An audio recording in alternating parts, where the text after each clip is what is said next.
વરાછાની SBI બેંકમાં થયેલી 50 લાખની લૂંટ બાદ સચિન પોલીસ એલર્ટમાં આવી હોય તેમ સચિન પોલીસે વેપારીઓ સાથે લોક દરબાર યોજ્યો હતો અને સુરક્ષા વધારવાની અપીલ કરી હતી.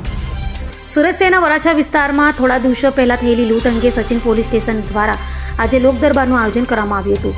સુરત શહેર પોલીસના ડીસીપી ઝોન 6 રાજેશ પરમાર આ કાર્યક્રમમાં ખાસ ઉપસ્થિત રહ્યા હતા.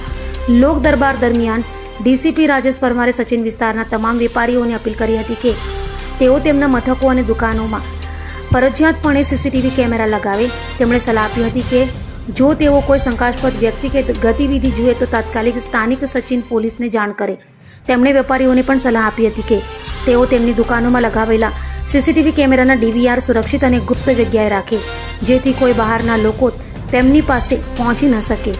સમાજ અને વેપારીઓની સલામતી અંગે ઘણા મહત્વપૂર્ણ સૂચનો અને જાગૃતિના મુદ્દા પણ શેર કરવામાં આવ્યા હતા.